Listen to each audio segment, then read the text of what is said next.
Puji Tuhan, kita sudah ada di tempat ini, kita akan belajar bersama-sama ibu-ibu ya. Puji Tuhan, apapun keadaannya kita mau bersyukur senantiasa. Saya akan bicara mengenai hati yang melayani. Ini penting buat kita sekalian karena apa-apa itu diawali dari hati ya. Betul enggak? Kita cinta atau benci, kita suka atau enggak kan berawal dari hati.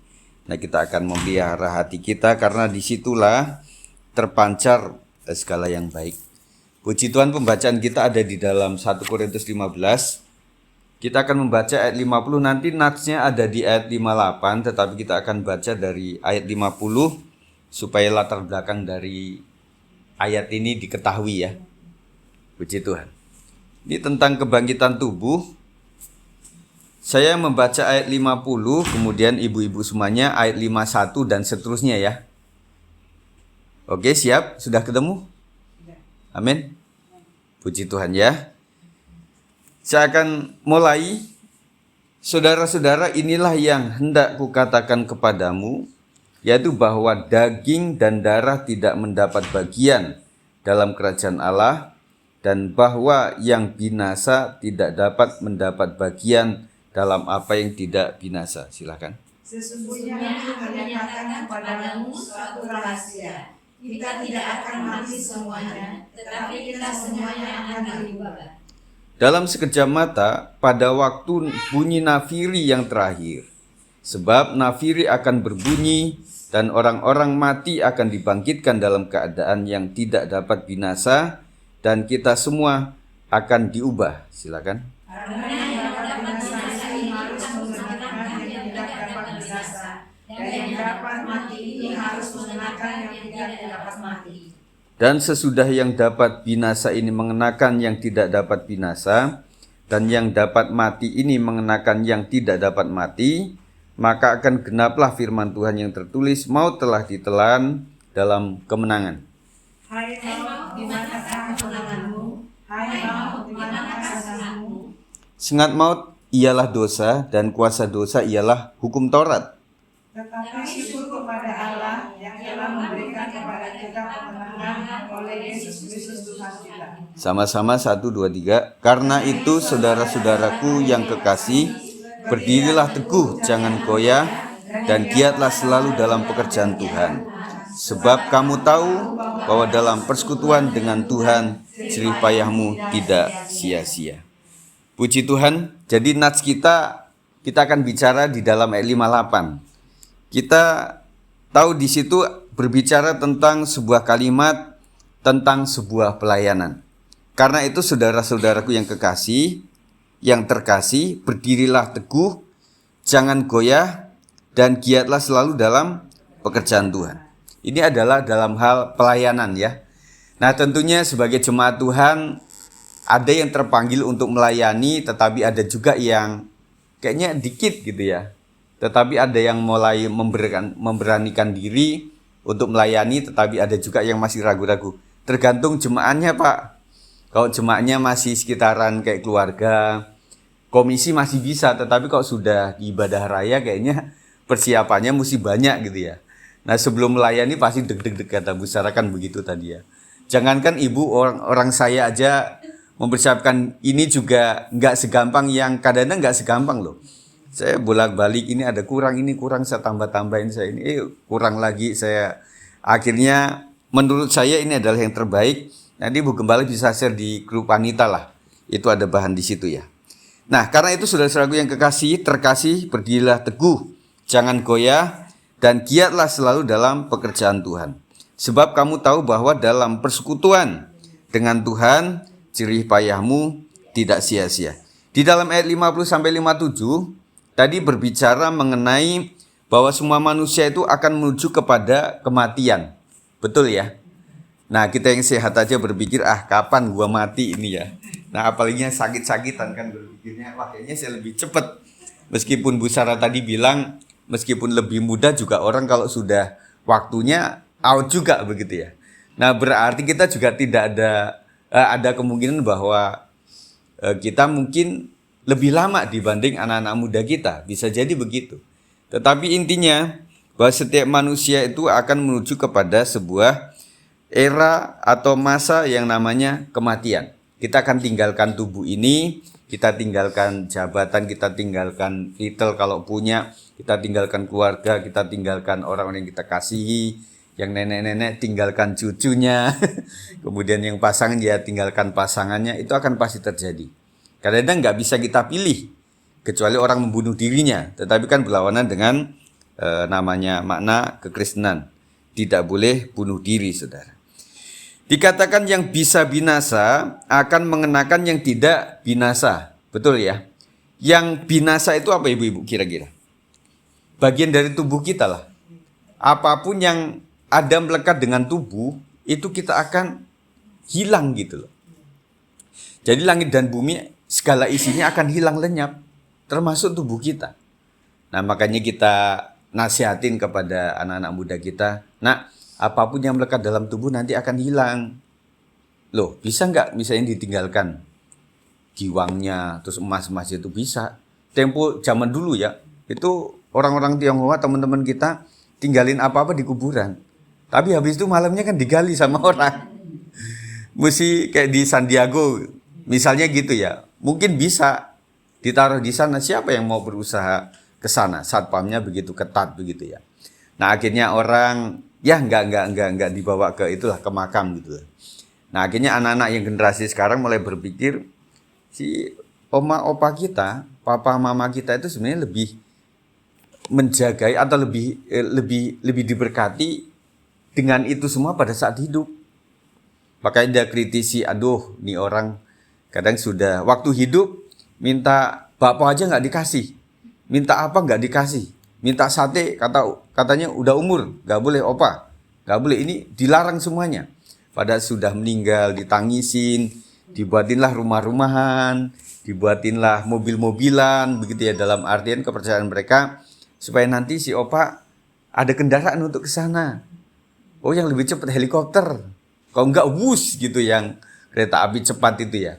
Nah orang berpikirnya adalah simbolis, tetapi buat orang arwahnya itu berpikir, nak waktu si papamu ini masih hidup minta apa-apa nggak dikasih, minta apa-apa nggak diizinkan gitu ya.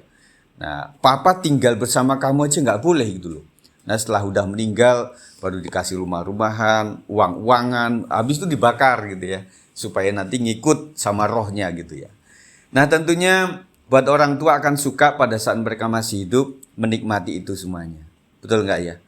Nah saya pun 52 juga udah mulai tuir-tuir kan, mulai tua-tua berpikirnya gitu kan. Dalam artian ya kita berharap orang tua itu ya selagi masih bernafas, masih hidup bisa menikmati hidup lah begitu loh. Makanya kalau orang-orang cerdas waktu itu tuh mereka hitung loh, kapan mereka harus menikah. Dan kemudian ada yang berpendapat, saya nikah muda, punya anak masih muda. Nah ketika saya punya cucu, saya masih muda. Sehingga bisa menikmati, bisa nimang cucu. Kalau cucu lahir ketika kita sudah umur 90 tahun, aduh, bawa tubuh aja udah susah gitu ya. Nah mereka berpikir begitu, sehingga orang tuanya bilang, nak kamu gak usah kuliah tinggi-tinggi, gak usah ke Jerman, gak usah kemana, yang penting kalau ilmu dagangnya udah siap semuanya, siap, kamu bolehlah papa mama izinkan untuk menikah. Yang penting kamu sudah ada rumah, sudah ada toko, sudah ada kendaraan, sudah siap semuanya, ya sudah segeralah menikah. Kemudian mereka nanti mama sama anak nggak beda jauh itu, ya. Dan kemudian cucunya juga kayak anak gitu karena memang masih muda. Nah tentunya beda-beda setiap keluarga untuk memanage ini semuanya. Tetapi intinya apapun yang akan melekat dalam tubuh itu akan hilang. Jadi kita berpikirnya, saya sedang mencari apa ini? Ibu sekalian lagi cari apa untuk hal-hal seperti itu? Kalau semuanya akan binasa, yang tidak binasa itu adalah rohani. Hal-hal rohani. Makanya orang bilang kita sedang menabur harta di sorga. Nah anak-anak masih bingung tuh harta di sorga itu kayak apa? Memang betul kita nabung atau nanti memang ada bendanya atau fisiknya apa begitu ya? Nah dalam artian bagaimana caranya saya supaya melakukan sesuatu yang itu kita sedang menyimpan yang tidak akan hilang nantinya. Yang tidak dimakan ngengat, tidak dimakan oleh zaman. Ketika roh kita kembali kepada Bapa di sorga, itu bisa kita terima. Nah, apapun titel kita, pangkat kita, harta kita yang luar biasa, itu kan nggak akan dibawa begitu loh. Nah, banyak orang-orang kaya di dunia ini, termasuk di Indonesia, yang setelah meninggal ya nggak ada apa-apanya. Dan orang itu bilang begini, orang itu meninggal tetap dikenang. Kalau pahlawan itu agak lama ya, pahlawan yang kita kenal setiap upacara kebesaran itu didoakan gitu loh. Yang bukan pahlawan paling 7 hariin masih diingat lah begitu ya. Dan kemudian berapa hari, 100 hari masih diingat. Terus nanti semakin ke sana yang mengingat itu paling pasangannya. Atau anak cucu nggak tahu mungkin. Menantu apalagi nggak tahu ya. Tetapi istilah lama-lama itu udah nggak dini. Sampai di tahun keberapa kekuburannya udah lupa juga. Kayak kemarin saya cari kan sama ibu-ibu tuh nyari ini makamnya Pak almarhum Sirait di mana. Nah, saya ingatnya kan waktu itu ya. Nah, tuh pemetaannya kan udah beda. Waktu itu kalau nggak salah saya mendoakan di sini, di situnya masih kosong tuh. Nah, ternyata waktu itu ditemukanlah itu sudah di sono. Nah, sini ini udah penuh semuanya. Nah, itu bisa lupa gitu kan. Makanya waktu itu sempat ada orang-orang yang pengennya dimakamkan tuh yang mudah dijangkau begitu ya. Tetapi tanah di daerah kota itu susah untuk dijangkau. Semakin ke sini ya, semakin susah. Kami aja di Lampung, kalau ibu kandungnya sudah almarhum itu kan memang ada di tepi sana, tepi agak sungai. Itu masih gampang, karena kuburan sekarang L. Nah, itu masih dapat ke situ ya. Nah, sekarang itu udah nge-L ke sini, udah ke sini loh. Hampir depan seberang gereja itu udah. Jadi begitu berkembang dengan pesat dan cepat gitu. Nah, berarti kita berpikirnya adalah bagaimana kita tetap melakukan tugas-tugas yang menjadi kebutuhan tubuh kita, untuk keluarga kita, tetapi bernilai kekal. Nah, itu yang sering katakan kan, bagaimana ya saya tetap mencari harta benda atau apa-apa, tetapi ada nilai kekalnya di situ tuh. Supaya harta di surganya nyantol. Kan mikirnya begitu ibu-ibu. Ya enggak? Apalah yang menjadi kita bayangkan tuh, kalau saya dapat ini, bagaimana supaya nyantol nilai kekekalannya. Misalnya punya kendaraan suatu saat, ibu sama ibu, Bu, mau nggak sama saya? Ya udah barengan gitu ya. Saya punya mobil misalnya. Siapa di jangkauan saya ini yang bisa kejangkau? Supaya tepat waktu ya, ada di pinggir jalan supaya kita bawa. Nah, itu kan sebuah nilai kekekalan terjadi di situ. Kemudian dengan harta kita, bagaimana kita bisa nolong orang lain. Maka kita bersyukur sekali adanya BPJS loh itu. Kalau ngomong ini saya juga berpikir gitu loh. Nah, artinya bahwa ini luar biasa. Jadi sementara orang beberapa saat saja itu hampir 1 M untuk yang cuci darah itu ya. Nah, kita bersyukur jemaat kita yang boleh sampai berapa tahun udah Bu? 5. Itu luar biasa loh. Jadi orang kalau di tempat yang bagus banget itu nggak sampai setahun bisa mendekati 1 M. Ini 13 juta. 60 butir doang kan? 2 bulan istilah kata. 1 bulan. Oh, 2 kali seharinya. Sehari. Itu 2. Itu obat terbuat dari apa ya? Iya kan? Jadi akhirnya kita juga terima kasih sama pemerintah kita. Nah, BPJS kan sedang beranjak kepada bulan berapa nanti akan disamakan lah. Artinya kayak layanan KRL yang tempo dulu kan ekonomi sama itu jauh banget ya. Nah, BPJS mau disamakan lah istilah kata di situ. Nah, kita juga pengen mengurusi itu supaya kita juga kan semakin tua. Semakin tua itu selalu ada titipan gitu loh. Setelah boyoknya lah ntar mualah apa itu selalu ada, dan kita berpikirnya lagi hitung sana hitung sini lah untuk kebutuhan keluarga kita. Nah, tugas kita adalah memelihara keimanan kita dan mempraktekkan keimanan kita itu dengan tetap melayani Tuhan sampai akhir hidup kita. Nah, kita bicara mengenai hati yang melayani, tentunya semua adalah berangkat dari hati ibu-ibu ya. Kalau kita melayani tanpa hati juga hambar. Kemudian kita juga tanpa persiapan juga kita akan kagok, kita akan nervous dan sebagainya.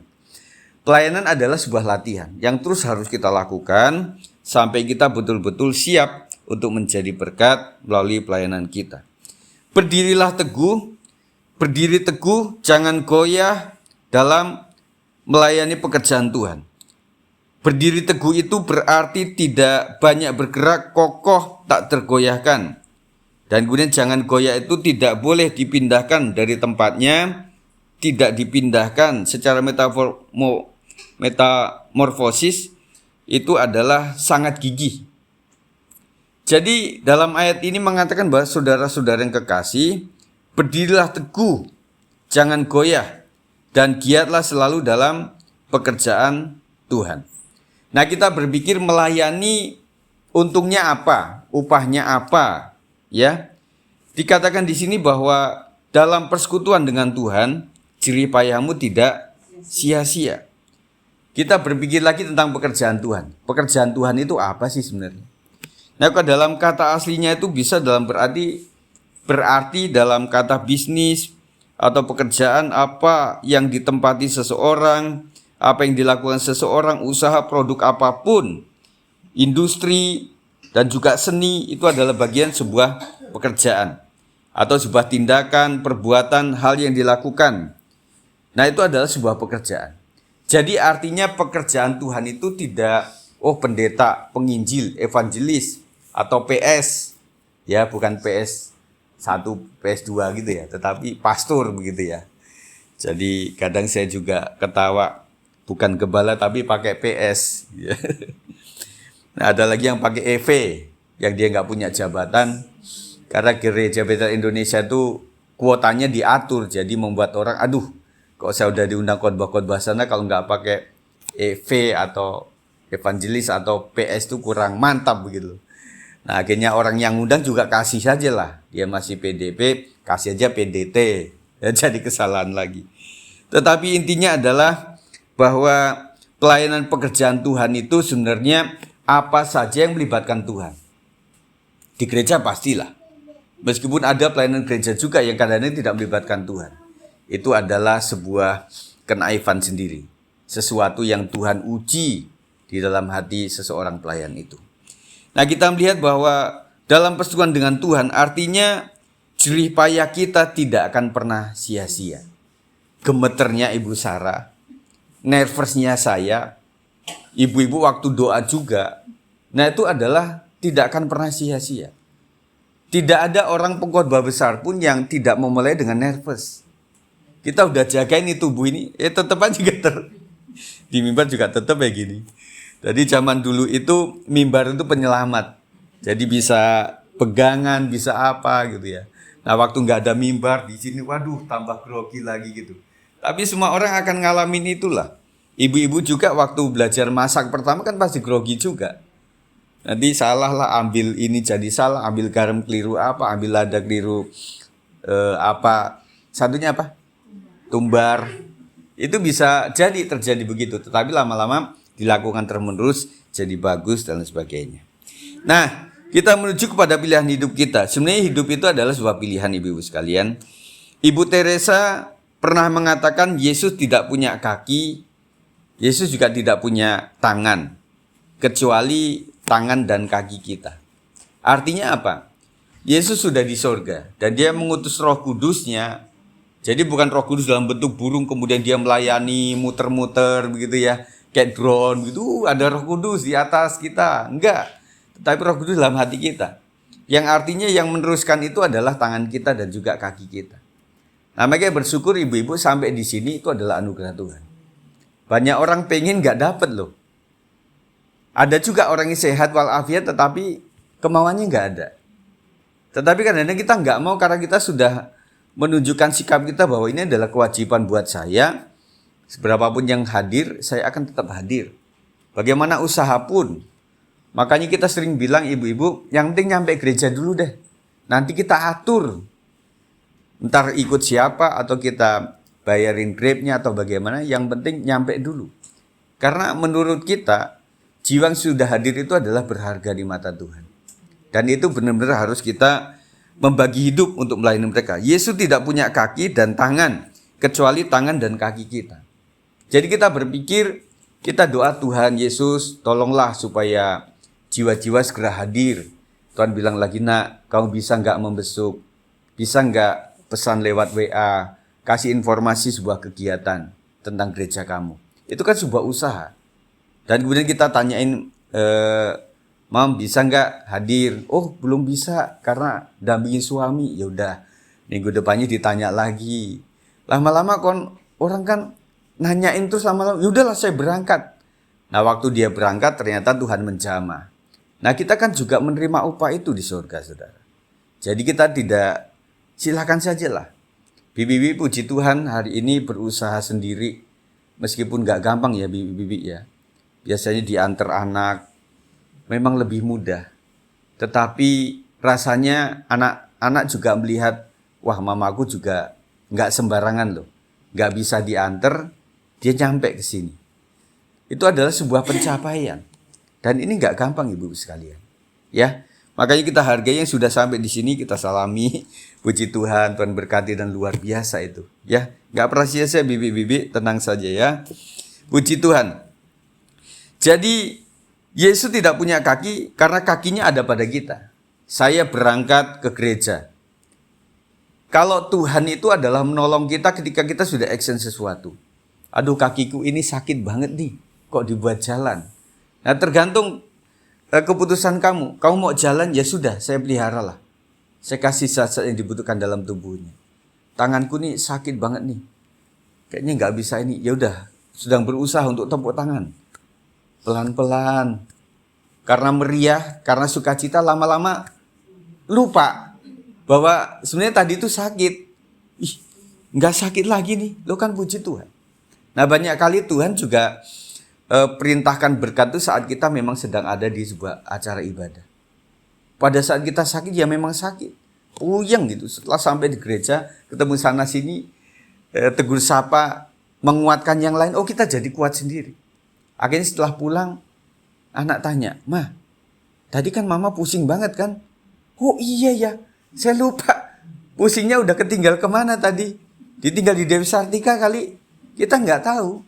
Itu terjadi ibu-ibu sekalian. Tetapi buat orang yang karena itu jadi alasan, ya jadilah sesuai iman dia.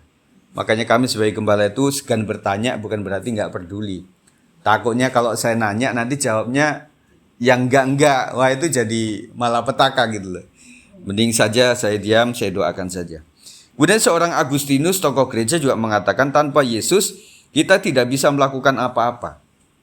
Dan tanpa kita, Yesus tidak mau melakukan apa-apa. Artinya kita itu sedang kerjasama ibu-ibu dengan Tuhan kita. Jadi Tuhan membutuhkan kita untuk mengabarkan Injil kan. Pergilah, jadikan semua bangsa muridku. Jadi apakah Yesus tidak bisa mengajar mereka? Bisa. Melalui Roh Kudusnya. Tetapi untuk sampai ke situ kan banyak jiwa nih. Banyak ladangnya sudah menguning. Tetapi yang memanennya nggak ada. Dan makanya disinilah peran daripada gereja Tuhan untuk membentuk jemaat Tuhan. Untuk bisa tidak cuma jadi jemaat. Tetapi ya ayo kita melayanilah sama-sama. Toh kan bisa. Oh bisa. Kita kan juga bukan ajang dinilai ibu-ibu ya. Nggak ada yang WL begini, yang musik begini, yang firman gini. Enggak. Kita itu sifatnya belajar semuanya. Kemudian ada seorang tokoh yang luar biasa, Adolf Hitler. Dia menggunakan masa hidupnya adalah untuk membunuh 6 juta orang-orang Yahudi yang ada di negara lain. Karena waktu itu dia berpendapat bahwa ras tertinggi itu adalah orang Jerman. Nah ketika itu sebuah peristiwa kok ada setelah di Polandia itu kok ada satu tokoh orang Yahudi itu yang memberontak begitu loh. Gara-gara satu orang Yahudi yang memberontak, akhirnya kebencian itu sampai meluas. Sampai benar-benar di camp-camp rahasia itu benar-benar di bunker-bunker itu. Dan mereka disuruh untuk telanjang karena mau dikasih mandi atau bagaimana, nggak taunya di situ disekap. Dan akhirnya tidak lama, 30 menit mereka sudah lemas. Dan akhirnya dikremasi semuanya. Dan kemudian rambut-rambut wanita itu, zaman dulu kan wanita itu rambutnya panjang-panjang ibu-ibu ya. Sekarang aja yang brondol-brondol kecil-kecil gitu ya. Zaman dulu itu, wah itu, nah mereka itu memang cukur dulu, kemudian itu dijual tuh, dijadikan pakaian dan sebagainya. Nah mungkin orang-orang daerah sana itu rambutnya bagus-bagus ya, bagus-bagus sih gitu. Ada yang kuning keemasan dan sebagainya. Itu yang terjadi. Jadi Adolf Hitler ini menggunakan waktunya itu hanya untuk membunuh dan balas dendam. Itulah yang memicu Perang Dunia Kedua pada waktu itu. Jadi begitu Jerman itu menguasai sebagian besar Eropa. Dan diprediksi waktu itu Jerman nggak mungkin kalah. Tetapi ternyata setelah Amerika juga turut ambil bagian dan Inggris juga, akhirnya memang Jerman luluh lantah. Nah, akhirnya kita lihat dalam sejarah bahwa Adolf Hitler meninggalnya masih teka-teki. Ada yang bilang ini bunuh diri, karena mereka nggak mau nyerah sebenarnya. Menyerah itu sebuah harga diri gitu, nggak boleh. Apalagi Jepang, waduh, itu anti menyerah tuh. Makanya mereka punya pedang kan dua, pedang harakiri yang pendek sama pedang yang panjang untuk membunuh orang lain. Jepang juga sama, pada saat Perang Dunia Kedua itu susah.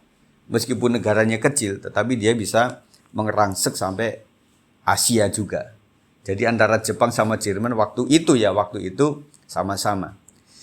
Nah, ada keuntungan juga pada waktu itu Amerika meledakkan bom kimia di Hiroshima dan Nagasaki. Itu yang membuat akhirnya Jepang, ya sudahlah, kita udah habis berapa persen dari penduduk, negara kecil dihabisin lagi.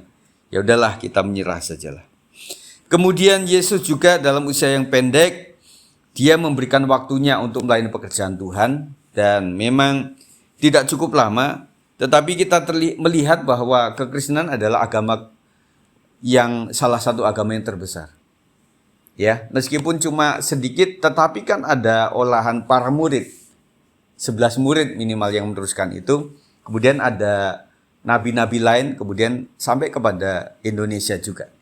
Nah, itu adalah berkat daripada memberikan waktunya. Di dalam Markus 10 ayat 45 mengatakan, karena anak manusia juga datang bukan untuk dilayani, melainkan untuk melayani dan untuk memberikan nyawanya menjadi tebusan bagi banyak orang.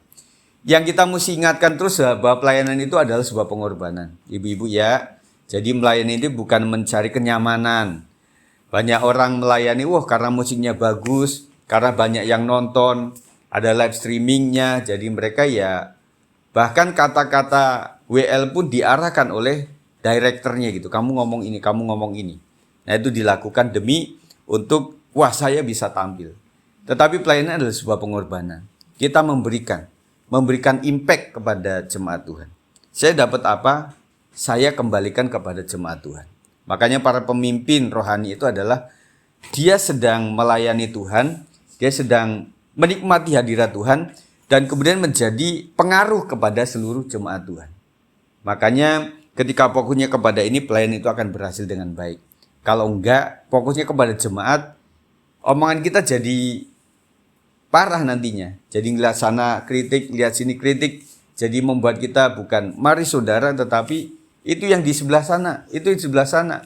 Yuk bangkit berdiri dong, jangan males-malesan. Nah gitu ya, jadi akan terjadi. Tetapi kalau orang hanya mencontohkan, tim PW itu mencontohkan, dan juga para pelayan Tuhan itu mencontohkan, nah lama-lama orang akan mengikuti. Makanya terjadilah sebuah kebangunan rohani, jemaat tidak diajak berdiri, mereka berdiri sendiri. Kecuali sudah lelah, sudah umur, ya udah duduk saja begitu ya. Kalau kita kan mesti diajak tuh. Dan orang berpikir kalau berdiri kayaknya lebih semangat gitu loh. Tetapi itu kan sebenarnya kayak kamuflase, tidak selalu saudara. Karena sambil duduk pun kalau kita semangat tetap semangat. Artinya adalah tergantung kitanya. Nah pelayan yang di sini kan nggak pernah duduk kan. Berdiri terus gitu loh. Itu kan sudah mencontohkan sebuah aura semangat. Yang terakhir 1 Korintus 6 ayat 20 mengatakan, sebab kamu telah dibeli dan harganya telah lunas dibayar. Karena itu muliakanlah Allah dengan tubuhmu.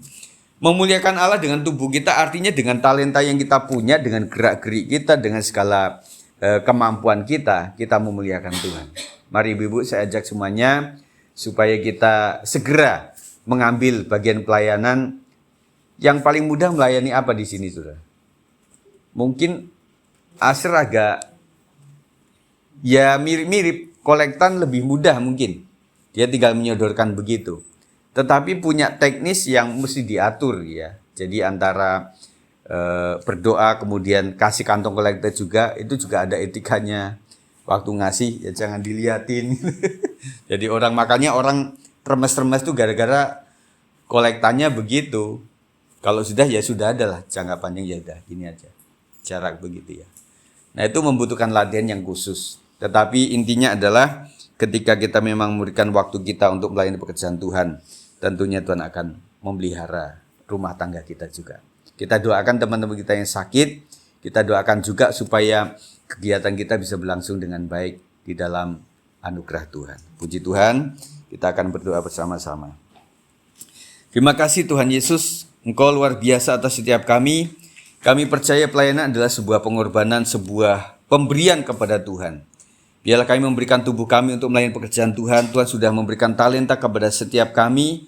Tentunya melalui mulut kami bisa berkhotbah, memberikan renungan, memberikan nasihat, dan juga bisa memuji Tuhan, mengajak orang untuk menyembah Tuhan, untuk memberikan tutorial kepada setiap orang-orang yang masih kecil rohani, bayi rohani, untuk segera masuk kepada kedewasaan yang rohani. Melalui tangan kami, melalui kaki kami bisa memuliakan Tuhan melalui instrumen musik, melalui gerak-gerik kami, melalui tarian, dan kami percaya melalui kaki kami juga kami bisa mengunjungi teman-teman kami, dan kami boleh menjadi berkat bagi mereka semuanya. Terima kasih ya Tuhan, kiranya hati yang mau melayani oleh karena ingat kasih Tuhan, ingat bagaimana Tuhan sudah menebus dosa kami, menjadi inspirasi yang paling baik, sehingga kami tidak cukup menjadi jemaat yang fasih, tetapi kami menjadi berkat melalui pelayanan kami Tuhan. Apapun talenta yang Tuhan berikan kepada kami, pekerjaan apapun itu, kami ingin menyisipkan nilai kekekalan di dalamnya, sehingga kami hidup tetap menjagai rumah tangga kami, tetapi kami juga menabur harta di sorga. Terima kasih ya Tuhan, kiranya berkat Tuhan untuk ibu-ibu semuanya. Hari dan seterusnya Tuhan memberkati keluarga, kesehatan, dan juga masa depannya diberkati oleh Tuhan. Dalam nama Yesus kami berdoa dan bersyukur. Yang percaya katakan amin.